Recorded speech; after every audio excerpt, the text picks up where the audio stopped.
Playing a spellcaster in Dungeons & Dragons can be super exciting and super fun, but also a little daunting because there's just so many different rules you need to know. So today, in this Workshop Wednesday, we're going to break those down a little bit.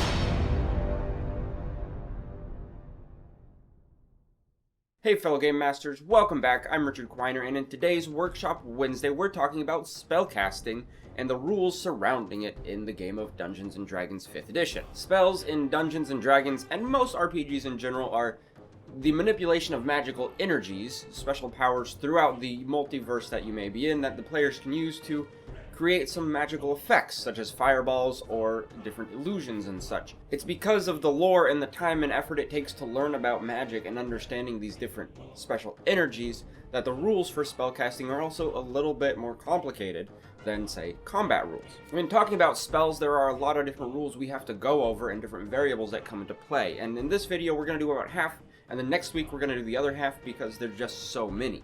So in this video, we're mainly going to be talking about spell strength, spell slots, or how many times you can use a spell in a day, preparation of spells, and ritual spells.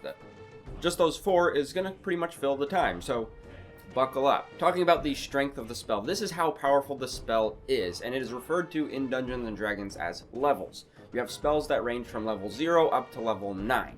Level 0 being the type of spell that you can memorize and do at a whim, and it's very simple and easy for you to do, where level 9 spells are much more difficult spells, such as summoning a fortress or making someone's nightmares manifest in reality. An important thing to know about spell levels is they don't exactly correlate to player level. So a level 20 player will not be casting level 20 spells because they just don't exist, but they will be casting level 9 spells. Let's talk a little bit about spell slots for a moment. A spell slot is basically your mana. It's a quantity of times a player is able to cast a spell at any given level in a day. At level 0, you don't need to worry about spell slots. Those are called cantrips. They are free to cast spells. You know them and they are good. Anything above level 1 requires at least one unused spell slot for that level in order to cast the spell. And when you run out, and you have to wait until the next day to cast more spells. So as you're playing the game and using spell slots, you're going to need to keep track of how many spells you're using for each level. And the character sheet makes a very simple, easy to use page for this that you can use to track your spell slots. A quick side note on this, with spell slots, it doesn't mean you can cast a certain specific spell only a certain amount of times a day, but it means the level of spell. So you can pick and choose between your spells available to you, but they all use up spell slots. There are some abilities in the game, whether they're racial or class-based abilities or features, that allow you to cast spells without expending a spell slot, and those are handled on a class-by-class basis.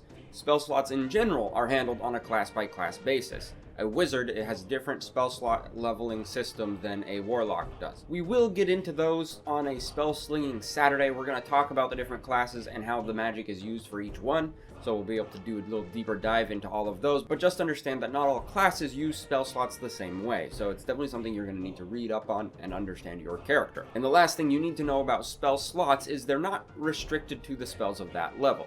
You can actually cast a spell using a higher level spell slot. For example, if you have a level 1 spell that's going to be very good for a certain situation, but you are out of level 1 spell slots, but you have a level 2 slot available, you may cast your level 1 spell expending your level 2 spell slot. Oftentimes, I'll say 90% of the times, this makes the spell even more powerful, so it can be even better to do so. There might definitely be times where you want to cast at higher levels.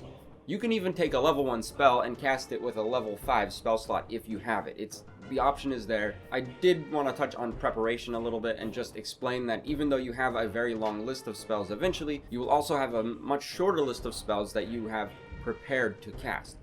This means if you don't have a spell prepared in a day or in a certain time, you can't cast that spell. Each class handles spell preparation a little differently. The wizard is able to change their spells overnight. Other classes you have to level up in order to change your prepared spells. You'll need to read up on it from class to class just to understand how this works for your character. Rituals are a certain class of spell that in the handbooks are labeled rituals.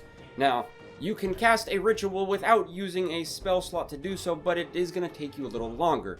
Casting a ritual requires about 10 minutes of your time, but the plus side of that is you don't need to spend a spell slot. Every class handles rituals just a little bit differently, so check back as I explain that more in depth on Spell Slinging Saturdays. That is the first part of spellcasting in a nutshell. I hope this brief explanation has helped a little bit in understanding your spellcasting abilities in Dungeons and Dragons. Come back next time, we're going to continue on the spellcasting. We're going to try to get more into casting times and durations and area of effect and other things that have to deal with spellcasting. And I've been Richard Quiner. Thank you for watching.